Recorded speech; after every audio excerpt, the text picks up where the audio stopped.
ಶ್ರೀಯುತ BS ಶಿವಣ್ಣ ಅವರು. ಮಾನ್ಯ ಸಭಾಪತಿಯವರೇ, ಸಿಬ್ಬಂದಿ ಮತ್ತು ಆಡಳಿತ ಸುಧಾರಣೆ ಈ ಆಡಳಿತ ಇಲಾಖೆಯಲ್ಲಿ ಆಧಾರದ ಮೇಲೆ ಕರ್ತವ್ಯ ವಹಿಸುತ್ತಿರುವ ಪರಿಚಿತ ಕನಿಷ್ಠ ವೇತನಗಳಿಗೆ ಪ್ರಸ್ತಾವಿಸಲು ಅನುಮತಿ ಕಾರ್ಮಿಕ ಇಲಾಖೆ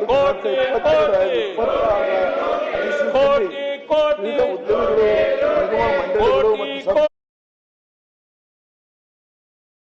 ಕಾರ್ಯನಿರ್ವಹಿಸುತ್ತಿರುವ ನೌಕರಿಗೆ ಪರಿಷ್ಕೃತ ಕನಿಷ್ಠ ವೇತನಗಳನ್ನು ಏರ್ಪಡಿಸಿ ಆದೇಶ ಹೊರಡಿಸಿದೆ. ಈ ಪರಿಷ್ಕೃತ ವೇತನವನ್ನು ಈಗಾಗಲೇ ಹಲವು ನಿಗಮ ಮಂಡಳಿಗಳು, ಆದ್ಯ ಪ್ರಾಧಿಕಾರಗಳು ಹಾಗೂ ಸಚಿವಾಲಯದ ಹೊರಗುತ್ತಿಗೆ ಆಧಾರದಲ್ಲಿ ಕರ್ತವ್ಯ ನಿರ್ವಹಿಸುತ್ತಿರುವ ಈ ದರ್ಜೆ ನೌಕರಿಗೆ ಕನಿಷ್ಠ ವೇತನ ಜಾರಿಯಾಗಿದ್ದು, ಮತ್ತು ಆಡಳಿತ ಸುಧಾರಣೆ ಈ ಆಡಳಿತ ಇಲಾಖೆ ಇನ್ನೂ ಜಾರಿಗೊಳಿಸುವ ವಿಷಯಕ್ಕೆ ಸಂಬಂಧಿಸಿದಂತೆ ನೀವು ನಡೆಸಿರುವ ಸೌದಲೆ ಕರ್ತವ್ಯ ನಿರ್ವಹಿಸುತ್ತಿರುವ ಹೊರಗುತ್ತಿಗೆ ನೌಕರರ ನಡುವೆ ಈ ರೀತಿಯ ತಾರತಮ್ಯ ಉಂಟಾಗಿರುವುದು ಇಲಾಖೆಯಲ್ಲಿ ಸಚಿವಾಲಯದಲ್ಲಿ ಕರ್ತವ್ಯ 2024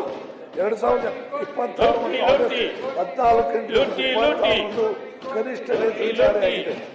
ಕಷ್ಟಪಟ್ಟು ಕೆಲಸ ಮಾಡುತ್ತಿರುವ ದತ್ತಾಂಶ ನಮೂದಿಕರಿಗೆ ನ್ಯಾಯಸಮ್ಮತವಲ್ಲ. 10 ವರ್ಷಗಳಿಂದ ಸಿಬ್ಬಂದಿ ಮತ್ತು ಇಲಾಖೆಯಲ್ಲಿ ಪ್ರಾಮಾಣಿಕವಾಗಿ ಸೇವಿಸುತ್ತಿರುವ